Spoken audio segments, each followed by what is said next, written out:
So this is Jack the Politics local election special. I'm here with Cliona O'Halloran, Green Party candidate for the Cobh LEA. Cliona, you're very welcome onto the podcast this morning. I Great, know it's thanks for not the having me. greatest. No, but I know it's not the greatest looking of mornings out there. But look, we'll push on anyway, and we'll get through the interview. So, Cliona, we were talking a little bit during the week about you running in the local election, and so we decided we get you onto the podcast and have you on to have a bit of a discussion about why Cliona wants to run in the local elections and what Cliona can offer Cobh for the next 5 years. So, Cliona, if you want to tell us a bit about yourself and why you got involved in the Green Party. Sure. So I joined the Green Party only a year and a half ago. I decided to get in politics after I um started a master's in sustainability and enterprise. So I was doing a career pivot from project Mm, management in a large multinational to setting up my own business because I wanted to help small to medium-sized enterprises on their sustainability journey to become, lower impact on the planet and more socially involved and things like that. So and there's a lot of legislation coming down the line. So small to medium-sized companies and businesses in particular will need a lot of support with that. But as I was doing my master's, we learned an awful lot about, I suppose, the importance of government. I would have always been very politically aware. Um, mm, and then in the meantime, I decided to join a party, did my due diligence, looked at them all, and Green Party suited me best in terms of mm, policies and principles. And I was happy with the work that they had done to date in government in terms of what they planned to mm, do and what they delivered. And I joined. Not long after I joined, they approached me and asked, would I consider running for the local elections? And I said, absolutely not. But of course, within 6 months, once you plant that seed, it grows. mm, And I came round to the idea because actually I started to realize this is a really good opportunity for me to make a difference in my community. And I have the skills to make a difference. I've worked on large multinational projects with people from all types of backgrounds, all types of positions, and sometimes very complex situations. And and, that's what a councillor does. A councillor needs to be a representative of the people, needs to be collaborative, needs to be able to connect people together, find the best solution, listening, engaging. So I mm. just felt like I was a good fit, and if not me, then who? So that's how I got into politics, and that's why I'm running for a local election, and I'm really enjoying it so far. And I've worked on a few small projects, and I've helped a few people with a few things, and I have Mm, really got a great buzz and enjoyment from that, and seeing mm. how much you can do when you want to get involved. Yeah, that's brilliant. Yeah, that's always reassuring to hear. And I suppose one of the questions I have for you this morning, Cliona, is how have people been on the doors? Have they been receptive to a Green Party approach? Have they kind of been going, oh look, it's a bit tougher for us to choose over their kind of lack of progress on public transport and stuff? Or what's the opinion been for towards the Green Party candidate in Cobh? I suppose it's mixed. I think there's a little bit of general anti-government sentiment. Mm, Um, but for the most part, on the doors with local politics, it is more about the individual, and that's what I've yeah. experienced.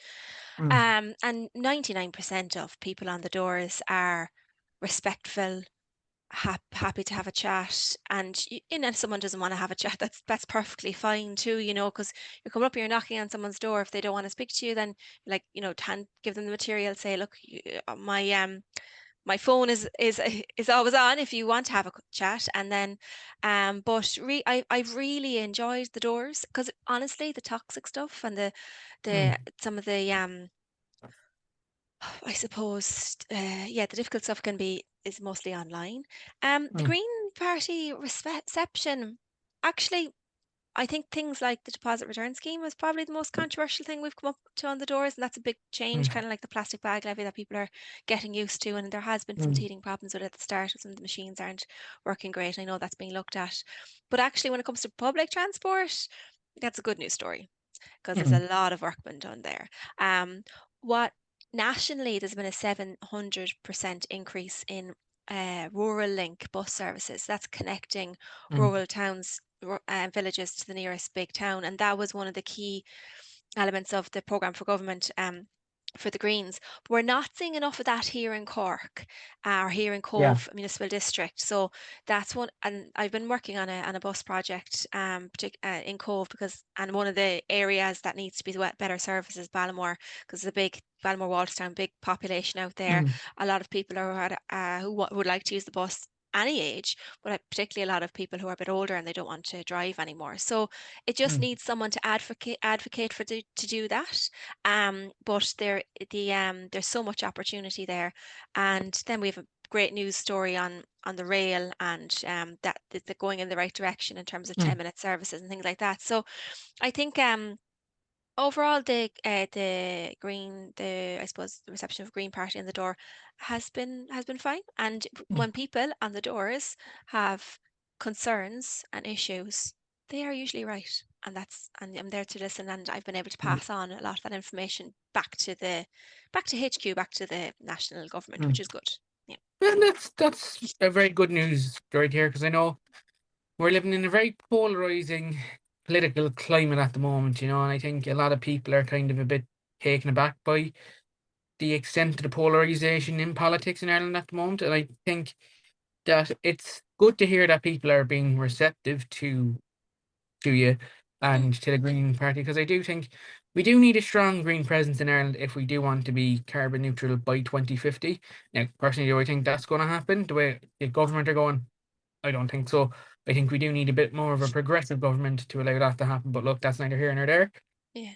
The second question I have here is, you said you were working on a bus project, because I know when I was talking to Anthony Barry and Dom Finn, amongst others, they were saying that Cargnavar and Watergrass Hill are kind of lacking a bus service. And I'm just wondering, is the project you're working on a bus service to do with those areas? Well, actually, no. To date, I've been working on one in Cove, but a couple of days ago, I had a meeting, a phone call meeting with two ladies from Kilcully and Dublin Hill, who have a them, along with contacts in Whitechurch and Carrignavar, Mm, have a great idea for a circular bus service to service their area. So they're on two different municipal districts. So myself and two other colleagues, so Louise Jordan, who is a candidate in Cork North, so Blackpool area, and Oliver Moran, who's in the city. We're going to collaborate on a project to get a local link service, or whatever service is appropriate for that area. So there's a really good opportunity to connect about four villages to the city, or or mm, at least to the bus station for ongoing transport. So it's funny that you mentioned that one, because Grania and Joan, I'm going to be working with them after the election, and I've promised them, look, this is something, because I can give them the learnings yeah. of how I've approached it from Cove, and we're going to, regardless of the outcome of the election, because I've become obsessed with buses, going to give them a hand with that. But there's a Mm, whole group there. It wouldn't be just me on my own. It'd be a collaborative thing. Yeah. mm. And I think as well, what a lot of people don't realize as well is that the Cobh LEA is absolutely vast. It's massive. You have Yeah. Whitechurch, Carrignavar, Watergrass Hill, Cove, Carrigtwohill, Lingtown, Little Island.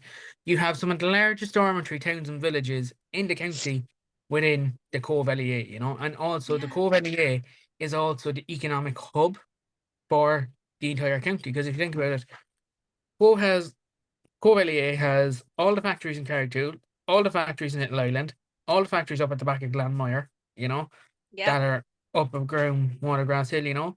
And Andy Barry said this to me the other day. He said, Jack, 65% of the entire revenue for the council from rates comes from the Cobh LEA. 65%, which Amazing. is which is over two-thirds, or well, it's just a little bit under two-thirds of the entire revenue for the whole LEA, or for the Yeah. whole for the whole county, comes from just one LEA. And that's a pretty vast chunk of revenue to Amazing. have. Probably a bit frustrating for some people to hear when they see all the potholes in the road. When they know Yeah. there's so much revenue, I think that's probably really, really frustrating Mm, to hear. But it's and it's great mm, economically, it's great for jobs, and it's great mm, that we have the infrastructure going in to support that in terms of like mm, public transport. mm. And that's why we're seeing big Mm. housing boom in this area. I mean, Yeah. essentially, our towns and villages, even including Watergrass Hill and Whitechurch, are growing, and they're booming commuter towns and villages. Actually, Mm. Carricknavar and Whitechurch are lovely because you're out in the countryside there, but you're actually still quite close to the city. I met a Mm. man the other day, and he is a prison officer in the city, lives in Carricknavar, and he actually used to cycle back and forth. Now it's become much too dangerous, but he would love to be able to do that again. So we just need to give Mm. people the opportunity to have those options, Mm. to do different Definitely. things. But it's a wide expanding LEA. Mm. I think the outcome of the election will reflect that in terms of representation. Mm. I think that um almost similar to what the setup they have today, you have a higher proportion of I suppose you've got two Cobh councillors, two Carrickville councillors, and then you've got sorry, you've got three Cobh councillors, apologies, two, and then you've got one in the rural area. So I think I expect it'll reflect that proportion Mm. of population. Yeah. And according to our early analysis is stating that we're actually going to be looking at having four councillors from Cove getting in, and then one from the Sticks and one from Carricktown. That's Yeah. what our analysis is suggesting, that we're going to have Okay. an increase in representation in Cove, which will be fantastic. Yeah. Now, this leads me into my next question, which is kind of infrastructure related, because I know we've been talking about buses for the last few minutes, Hmm. but infrastructure related wise, we all know the Photo Road is in an absolutely desperate state. And like, I know when I was talking to this with Cottle Rasmussen a few days ago, Cottle said it has been um the council have been made aware of it. They have begun investigations and initial inquiries into it. But what I want to find out from yourself, Clean, for the Yeah. listeners, is what would your main priorities in terms of infrastructure be for Cove for the next 5 years? So the road situation, it's not straightforward, it's complex. I think the road itself isn't necessarily in bad condition, but it's under pressure from the Mm-hmm. amount, the traffic and the volume. Um, and it's not built for it, for Mm. sure. It's supposed to be 60-kilometer-hour road. I would use the road regularly. Um, I would say there's a large portion of people not doing 60 kilometers on it. And some of that is because you just know the road like the back of your hand. But then we have tourists and we have HGVs and we have everything, right? So I actually had Eamon Ryan in town last Friday. I brought him out to Bell Valley Bridge. We sat Mm. down. We just actually discussed the road for most of the visit to Cove in general, Mm. and made him aware, in detail of the challenges around it. Because if we want to keep building houses in Cove, if we want to develop Merino or Bell Valley Port, it's been called now, um, then our roads, and not just Photo Road, not just the bridge, but along Carrigallow, the whole R624, it's all under pressure. So safety is always needs to be the first priority. So the Mm. design that the Cork County Council have put in for review, which isn't publicly available yet, we can expect public consultation hopefully later in the year, and hopefully sooner rather than later. Um, I'm hoping that it will address safety as a first instance. So measures in the road, and this it might sound controversial, but literally to slow people down, because if signage isn't enough, then you need to put in some sort of traffic calming measures. There's a kind of a hard scrub area halfway between Bramley Lodge and the and Bell Valley Bridge there, where you could put in almost like not an overtaking lane from a dual carriageway perspective, but an area where it might help alleviate some of the traffic. There's so many different Yeah. ideas, where you could open up the road a bit more. It would also be nice to have it safer for cyclists. And again, that would also help reduce the chance of an accident, right, where people are overtaking cyclists. Some sort of, the road is pretty wide. There's some parts aren't as wide. So I think, look, ultimately safety. I've met a few residents. One resident stands out in my mind in particular. She's a young lady. She has very complex health issues. Her mother can manage, and when she has sometimes she'll have an incident where she needs to be resuscitated, Mm. and but sometimes they need specialist care, and they have to get to CUH or whatever nearest, Mm. Mercy or whatever, ASAP. And the mother of that young lady is so fearful that there'll be a day when the road is blocked, which happens every so often, and it can be blocked for hours. There'll be a day when that happens and they can't get their daughter to hospital in time, and Mm. that has to be our number one priority. And I think there's a short-term opportunity there that isn't going to cost €500 million or whatever it is to Mm. build a new road and a new bridge, to put those measures in place to reduce the chances of accidents happening. Because at the moment, there, it is a dangerous road. It's not made for the capacity No, and speed. Yeah. it's certainly not. And I know Mehdi Osnick, who'd be the Sinn Féin candidate, actually Hmm. proposed putting in. Now I know this is kind of falls outside the councillor's remit, but Yeah. Mehdi, I know online, suggested that they put in a drawbridge type bridge at Cobh LEA. Now there was like I'd agree, like I think Mehdi had a point that we do need a second access point in and out of Cove, but I'm just wondering if his idea is was a bit far fetched, because I think a lot of people are kind of taken Yeah. aback. But we also have the ferry service in Cove Yeah. that links Carglaw to Passage West Hmm. and back. And a question I got off someone the other day was, is the council aware that those ferries need to be replaced? And is there any plans in place from the council to help replace those ferries? They're private. That's a privately owned operation. Mm. Yeah. Honestly, I don't know if they do need to replace them. In my opinion, they're quite old, and it would be great to have something less, Mm. more emissions friendly. It'd be great to see investment in the ferry for sure. Um, I wouldn't be able to tell you if I wouldn't have any insights really into that from a county perspective yet, because I'm not an elected representative. But Mm. putting a drawbridge, Carrigallow. Do you know what? We need innovative ideas and thoughts, and it's good to have people's different inputs. But like Carrigallow is a tight spot, and Yeah. a drawbridge, you would expect to have, the infrastructure on either side of the drawbridge. It's very tight at Carrigallow. It's very tight at Passage as well. That's another Yeah. area. So, we have to think about the roads leading to and up to this broad drawbridge. They wouldn't be able to take the Mm. volume anyway. Um, and you're talking about something like that, you're talking billions. Really Mm. economically, would there be a good business case to put in something like that? Yeah. Probably not. You know what I Mm. mean? So I don't know if we need to go to these extremes either. Let's go back to Mm. basics. Essentially, what we need to do, we Mm. need to reduce congestion Mm. by giving people real alternatives to car journeys, so that those who do need the car, because there'll always people who need the car, we're not going to be able to get public Mm. transport connections to absolutely every spot that you need to go, at least not in the next 10 years Mm. anyway. Um, we need to, encourage people to use public transport. We have a new generation here who are starting to use the bus and the train more by default and not feeling like they need to get a car, which is good. Mm. Keep the cost down on public transport, because it needs to be feasible, like financially makes sense. And I have met lots of people who have leave the car at home. They still have a car because they need a car for certain journeys, and that's great.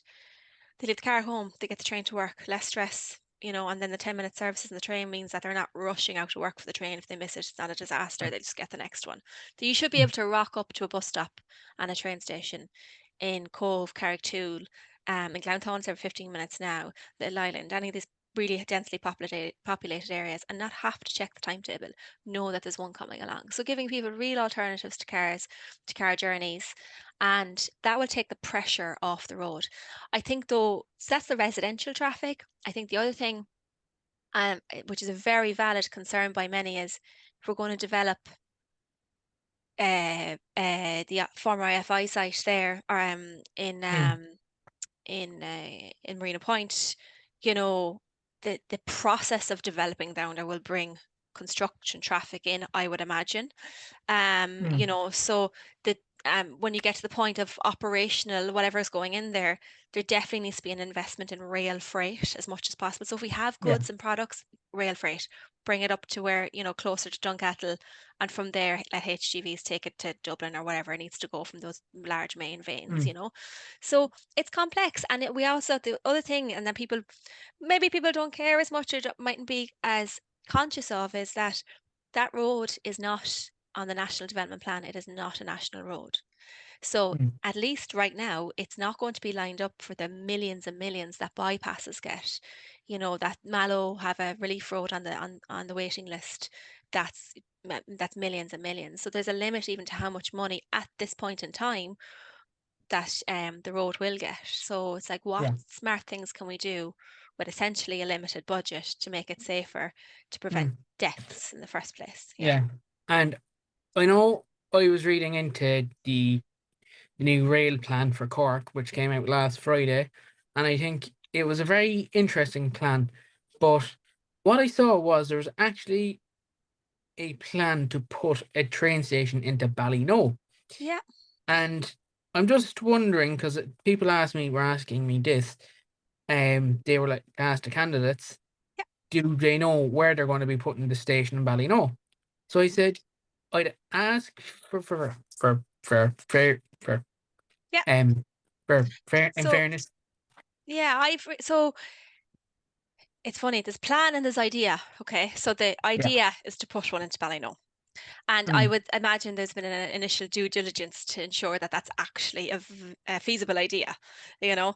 mm, Otherwise it'd be pie in the sky stuff. yeah, Um, I expect it'll be somewhere near the ferry, and that would make sense to have it near the ferry. You'd want two transport links close to each other. mm, I contacted the Irish Rail project manager, and he came back to say that the phase they're at with all this now is that the design work has been contracted out and is starting straight away. So it's in design phase. mm, But he said we should expect in the summertime an initial uh, non-statutory public consultation. So basically more like an information to let people know. I don't, the actual public consultation will come a bit later. So we should know in the summer. This is from the Irish Rail project manager, who was fantastic, I must say, for engagement. So yeah, I'm as curious as everybody else. And I don't think a railway station, just from using rail a lot in England when I go to visit my family there, it doesn't need to be massive. no, It doesn't need to be huge. I did put in a request though for consideration, ask them to pass it on to the design team for consideration of a park and ride there if there is land that they're going to CPO anyway, because I think that would be great for some of the rural parts of Cobh, rural areas, if they don't have a sufficient transport link to the train station, like bus link, which I'm hoping they will, that at least they can have they can cut down their car journey by having it just a certain point. Park and ride I think is good. It's mm, you like we don't have to cut out the car completely, even if it's only partial, and then you can have public transport from there. So I've asked them to consider that in their design plan. yeah. And I also read that the trains that are going to be running the route are going to be fully electric trains, Yep. which I think is a fantastic development, Yeah. because at the moment, what a lot of people don't realize is the trains that have been running the Cove to Cork route have been there since 1995. So they've been there just shy of 30 years. They entered service in 1994. And I've been talking to a few of my Irish Rail buddies, and they've all been saying to me the exact same thing, that there's going to be a tender put out in the middle of this year to replace those trains, because apparently they're, I don't know if anyone's used the train during the morning, but if you're on the train between 7 a.m. and half 8, it's absolutely chock a block. It's standing room only sometimes, unless you're getting on Cove. And Yeah, they start to use some of the mm, commuter rail carriages and stuff which is great. Look, this is a good problem. You mm, know what I mean? It's mm, great. It's great to see. They start to use some of the commuter rail carriages, I've heard as well. So to try and help yeah, with that capacity. Yeah, yeah, yeah, yeah. because from before, like, I did a bit of research before I came on this morning, and from what I know is Irish Rail have said from I think is it July or August, I'm not 100% sure. I think they'll be increasing capacity on the Cove corridor and the Middleton corridor by putting on, instead of having two carriage trains, you're going to be putting a three or four carriage train on. Brilliant. And I think the plan was those a lot of those trains now have internal bike racks, so that should free up some space. Because I know in the mornings they did have to implement a bike ban, that if people were bringing bikes on the trains, that they were banned between a certain time to a certain time Yeah, because yeah. there wasn't enough room on the train. And I think that's fantastic to hear, that they're trying Mm, to increase capacity as well. And this kind of brings me into housing, which is the next big priority. yeah. I think in the last 2 weeks, I think I've gotten something like 50 to 60 messages about housing. Wow. And that's quite a lot of messages about housing. Now, in fairness, all the other candidates have spoken quite candidly about what they think needs to happen with housing. So I just wanted to give you your say, Cliona, on housing, and Yeah, let you kind of come in on that, because I know we're very lucky that all the houses now have to be BER A1 rated. And I think that's fantastic, because that mm, reduces cost for people. But, at the same time, a lot of those houses are very expensive. So I'm just want to kind of yeah, bring you in and get your opinion on kind of housing and where you want to see sure. it going over the next 5 years. Three things on housing. It's location, affordability, and dereliction. So I'll work from dereliction backwards. So That's fine. Yeah. dereliction, there's a lot of derelictions, a lot of empty houses around. Nationally, there's about, I have heard a figure, I couldn't stand over the number right now, but about 100,000 nationally, right? But we see it Mm, even locally, a lot of dereliction. There's 10 houses that were built, I think, in early 2000s out in Carrignafar across from the swimming pool that are empty, and they're not hooked up because and they're becoming derelict, but they could easily be brought back online, but they have a water infrastructure issue, like, which is just frustrating and ridiculous. Um, so there is opportunity, and many of the old stock of houses are already built near our transport links and things like that, so it's just such a waste. And we have a few buildings in Cobh Town Centre that are derelict. One of them has a new roof, yet no internal walls. Like, that should be CPO'd. I'd love to see a lot more CPOing of empty buildings and bringing them back online, providing a economic opportunity for people to put a shop down below and then live above the shop. I think maybe it's more popular in other countries, but living above shops, and rejuvenating town centres. So dereliction is such an opportunity that needs to be tapped into a lot more. I do understand that in some cases it could be more costly to tackle a derelict three-story historic building, and you have to trade off that cost from new houses. That's fair enough.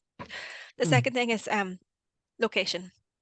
So we talked about Ballyknoe there earlier, and there's a lot of zoned land, undeveloped zoned land in Ballyknoe. We need to be putting the houses close to the public transport, or at a mm, minimum, the design of new developments needs to include a safe turning space for buses. So I met with Barry's coaches who run Cove Connect, and one mm, of the challenges that they have, besides navigating our existing streets, which weren't built for large coaches, right, or no, the volume of cars, besides trying to navigate that, that when they're looking at where they put a bus stop, either they have to, and a route, the route has to be circular, or it has to be a place where a bus can safely park. Now, we're talking big coaches there, but even the town buses, which is smaller, and there's other buses which are more in between. If we want people to use public transport, we need to them to it or bring it to them. mm, So, and I saw an example in Rock, actually, in Carricktool the other day, where they had an area where it wasn't in the middle of the housing estate. It was so far, it was close enough yet so far out that it wouldn't be dangerous for children, that a mm, bus can come in and safely turn. And that's the same for maybe taxis or even visitors or whatever. So I think that when we're designing the design of our developments, obviously, as well as having sufficient green space, which a lot of places are missing now, like concrete mm, jungles, and it's ridiculous. Um, so in a lot of places we have lovely little small all-weather surface playgrounds, so kids can go out and play about no matter the weather, and our weather is going to become more extreme, so we have to take that into account. We need we need to kind of consider nature as a resident in the design of our developments as well. So I'll come back to kind of all that, but location is really important. Sorry, the transport and location is really important. Affordability. it's great actually last week to see that, soon in Clonard, the new development in Clonard, a lot of those houses are coming online. And I think the 50% social housing is 50% affordable housing. We need more and more of that. For decades, social housing was not prioritised. Leo Varadkar said himself in the Late Late Show a number of weeks ago that one of his regrets is not being brave enough after the financial crash to invest and build more social housing, build more affordable housing. That's why we're in the situation we're in where Mm, demand is exceeding supply. So we need to be forward thinking. We have all the data about population growth. We are a population that is living longer and still procreating, right? So still have more, mhm, and that's exactly. outside any of immigration, right? That's only in our current population outside any kind of immigration. Before immigration, we knew we were going to have a big population increase, right? So we need to Mm, keep up with those stats, be looking ahead, be planning ahead. There's a lot of commencements have started nationally on housing. It's my personal opinion that it will take 2 years before the pressure is really off this housing crisis because it takes a while to build these houses. But when it comes to planning and then what a councillor does in terms of being involved in county development mm, plans, density is important. Where we try and have obviously green space, but then have houses, get as many houses in comfortably in a place. There's so much design engineering around this, where you can have density, still have green space and public transport. Yeah. mm. And I think that's very true as well, Cleena. And the next question I have for you is regarding education, Yeah. because I know in Cobh at the moment, when I was talking to Dom Finn, I know we do have enough capacity in Cobh to accommodate all the students that want to go into school in Cobh. However, both secondary schools in Cobh now at the moment are openly looking at building extensions because they need the additional capacity. Yeah. Which is great. It's great to see. And actually, Carricknafoy Community College is getting a whole new building, which Mm, is definitely a need. And it's great. Yeah, I mean, that's forward thinking, right? Our population is growing. We need to be thinking about we should always have additional capacity in schools and not, insufficient capacity where possible. And yeah, it's good that we don't have a secondary school capacity issue at the moment, but we could have one very quickly, very easily, to keep up with mm, the housing. And we have a number of primary schools, so, those kids are going to want to go to school locally. Many kids go to school in the city, many kids go to school in Passage. That's by personal choice, and that's, they might want them in single sex schools, or it might be, there's lots of different reasons why kids go to school. I know St.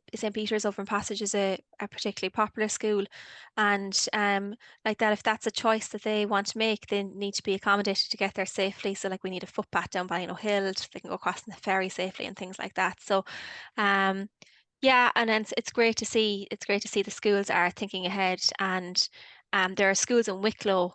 There are kids in Wicklow who have no secondary school place, and there's an emergency capacity building then, and so we don't want to get to that situation. mm.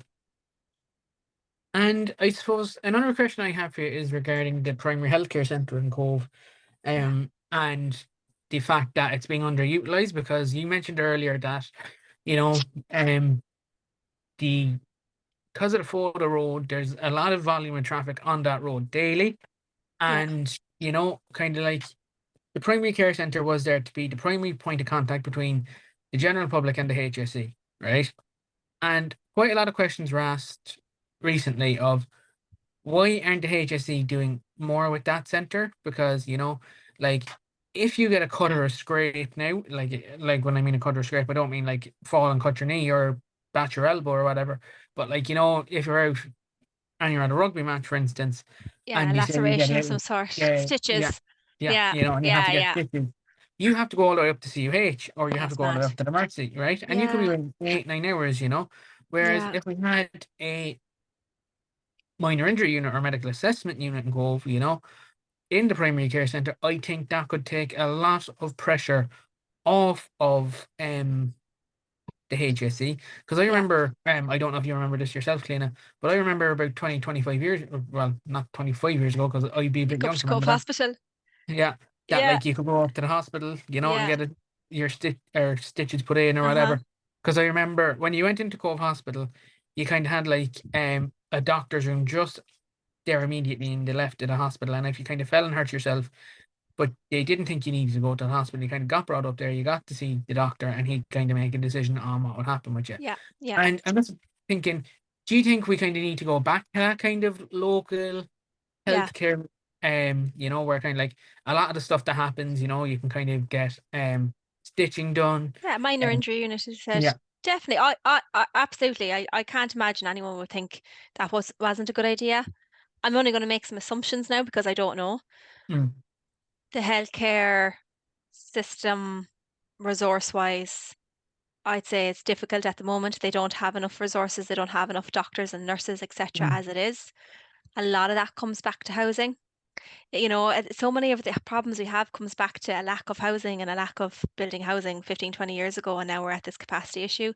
If we had more housing, we would have, like a lot of people say my age who've gone to work abroad as doctors and nurses, we'd be more likely to come home because of housing. mm, And then we could also attract talent from abroad as well. Um, mm, so I imagine resourcing will be a big constraint there, but absolutely the primary care centre. And now there's a lot of services going into the primary care centre. It's a pity it's still not open yet. It's taking too long. I know they have a snag list with the developer, and that's because I've met the HSE manager down there. Um, and had got a tour of the place, and it is fantastic what they have down there. They have care for diabetes. They have maternity services down there, so you can get scans and checkups rather than going up to the maternity unit in COH, which mm. actually will take pressure off the maternity services, which is actually really good, having had Yeah. two babies myself and one publicly and then Mm, one privately, that you could be up there hours waiting and their services are under pressure. So that's really good. And there's a lot of services that'll be in there for elderly people, and there'll also be CDNT teams, so special needs assessment, and it's a lot of people that you do not want to travel and you don't want to have to travel to have that in there. So it's great to see progress in that area, but a minor injury unit would be amazing. Absolutely, yeah. mm. Yeah, perfect. And I think the final two questions I have for you now, Cleena, are it's going to be where do you see yourself in 5 years, and what would you be encouraging young people to do to get more involved in politics? So we'll start with where you see yourself in 5 years' time first. I usually have a 5-year plan. Um, I reckon this is the time of my life when I'm not 100% certain where I'd be in five Mm, years.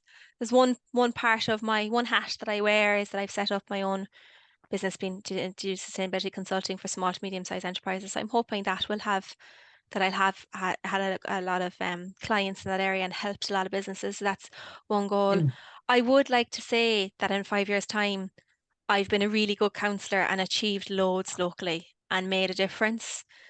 I'd like to be able to reflect in 5 years' time and say, yeah, I did my absolute best there and I made a difference and brought something new to the role of counsellor. And I'm hoping that when it comes to engaging younger people, I'm 37, okay, I'm not young, but I'm not, mm. I'm not aging yet either. So I hope that this will inspire younger people to get more Yeah. involved, because we need a representation from every demographic that we have. We need to see people that look like us on our council. Mm, So we need different ages. We need a gender balance. Um, so I hope that I can inspire younger people, and I would like to try and engage younger people. I'm meeting younger people. I'm out canvassing, and I said, "Are you registered to vote?" And they're like, "Yeah." And I was like, "You should vote." I said, "Because it's about your future, so you should have a say, and your say is important. And we shouldn't encourage younger people and respect their opinion and input, right? mhm. Definitely. Because yeah, I'm sure they can feel a bit, I suppose, condescending for some young people to try and get involved in politics and say, well, what will you know? But to be honest, I'm 37 and I followed politics, right? And definitely was up to date with current affairs since maybe I was like 24, 25. But I didn't know everything about politics, but I'm learning.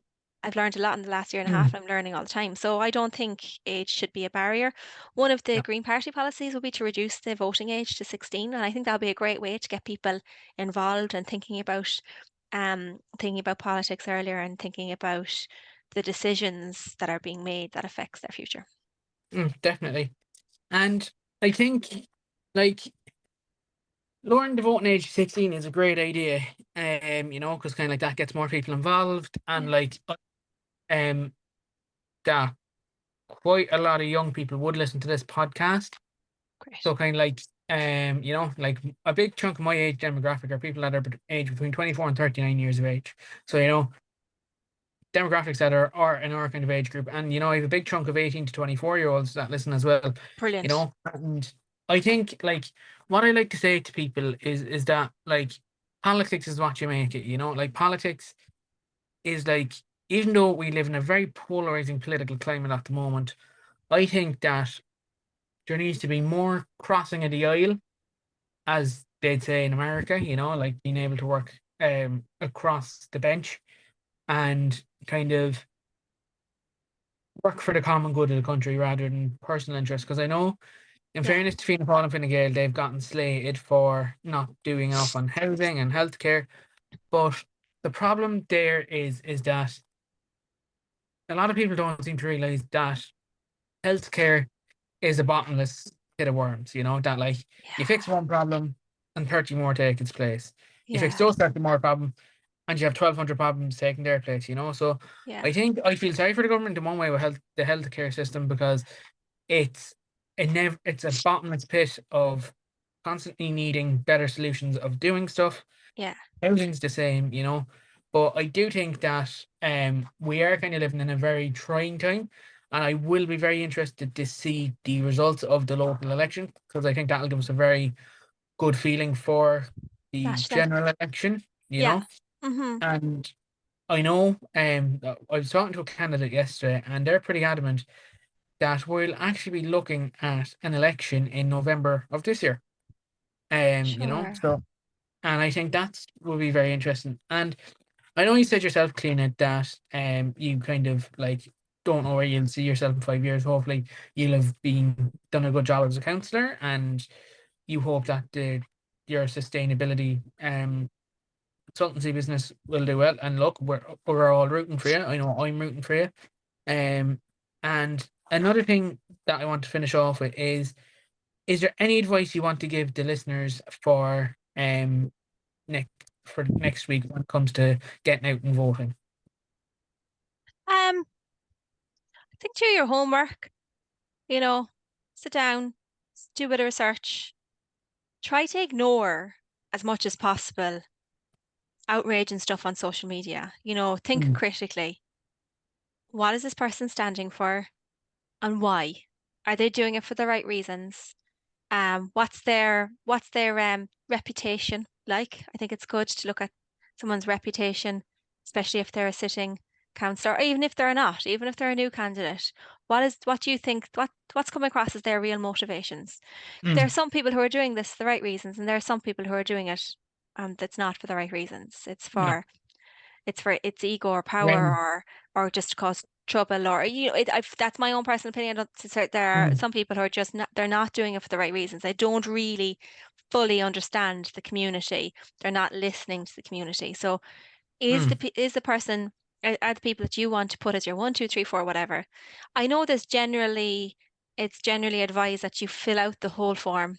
Start with your first preference, put your number one, and fill it out all the way down to 12, I suppose. In our case, we have 12 candidates altogether. mm, So, and I think the main thing is get out and vote, get out and have your say. Everyone thinks that, oh, my vote won't count. Your vote will count. Everyone's vote counts.